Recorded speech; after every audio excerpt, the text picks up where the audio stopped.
Does running lead to arthritis? Hello, my name is Siddharth Damber from Chicago Arthritis and Regenerative Medicine. Welcome to our weekly Monday live stream. It's October 26, 2020. Thank you for joining me today.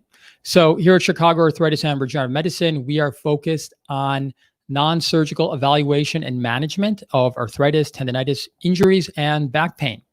So something that I think is interesting to talk about is, does running lead to arthritis? And is it okay for runners to be running despite possibly higher risks of arthritis? So back in 2013, a study came out that suggested that long-term runners would be less likely to need knee and hip replacements. And essentially what they found is that folks who could run longer and further and for a longer period of time seem to be better off than the general population in terms of avoiding hip and knee replacement. Obviously, people at that time asked, well, is it possible that you're just selecting for people who are just more genetically, their knees can handle that kind of load, and these are people who are able to tolerate more running long term? Very fair question. But as a original question about, is it okay for runners to run long term, at least in that study, it suggested that some runners, yes, it's okay. So there's a more recent study that came out, a group of kinesiologists that looked at, does running put more stress on the knee than walking? Number two, they wanted to know, does the amount of stress on the knee predict the need for knee replacement long term as well?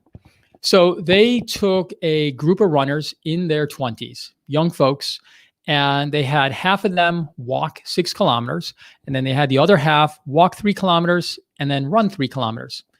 And their initial hypothesis was that, you know what, perhaps running does not put that much more stress on the knee than just walking. And so they measured the force in various different ways, gait analysis. They looked at some force plates and some other ways of measuring force. And they found that, yep, it turns out that running does put more stress on the knee.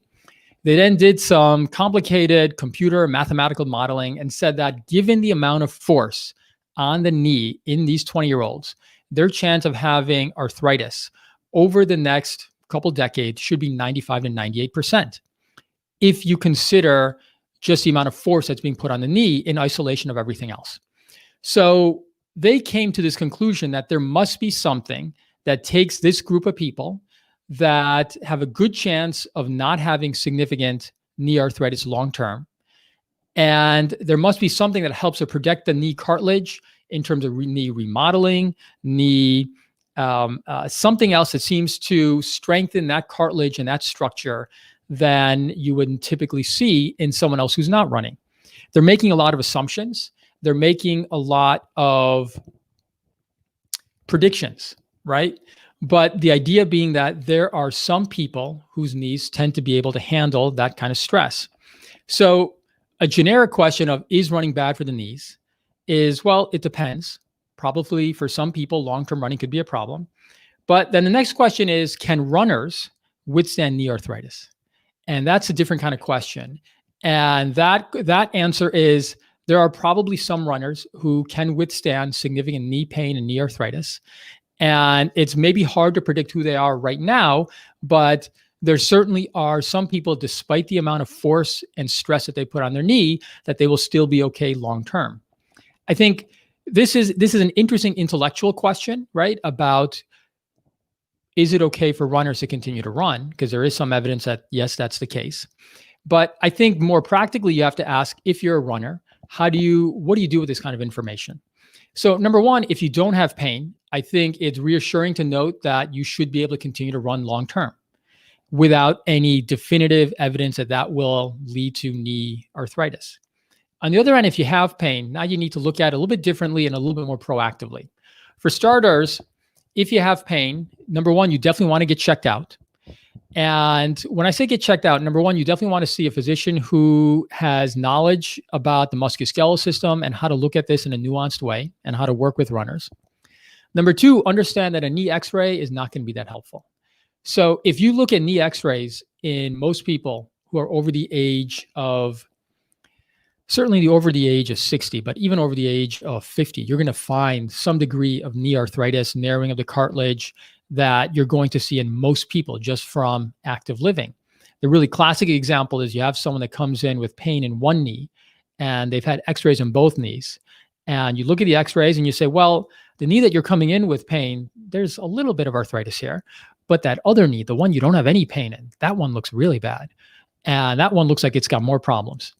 The point being that x-rays don't tell you the full picture. In fact, they're very limited in terms of what they can tell you.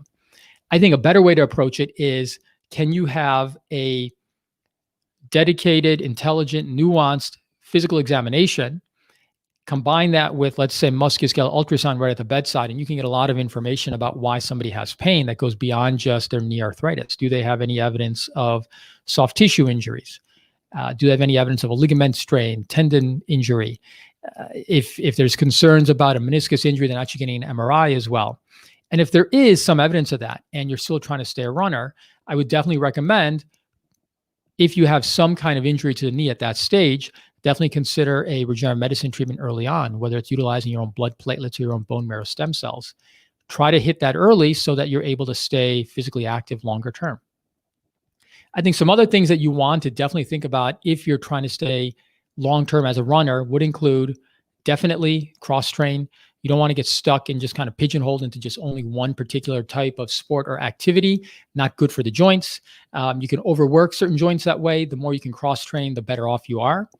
Number two, definitely think about strengthening the hip and the core. A lot of times, a lot of people don't think about that as runners, but that's very key when it comes to your running gait.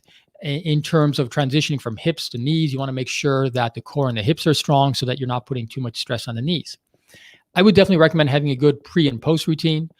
As a man who is now middle-aged in his mid-40s, I think anytime I do any kind of physical activity, a pre and post routine is critical for me to be warmed up and to cool down. Strongly recommend that if you're a long-term runner as well. And then I'd recommend being obsessive about all the variables you can control, whether that's running analysis, running gait, sneakers, foot placement, all those kind of basic things or advanced things, depending how you look at it. I would say definitely be obsessed and focus on that, because that makes a difference long term, and you want to maximize everything you can to put yourself in the right position.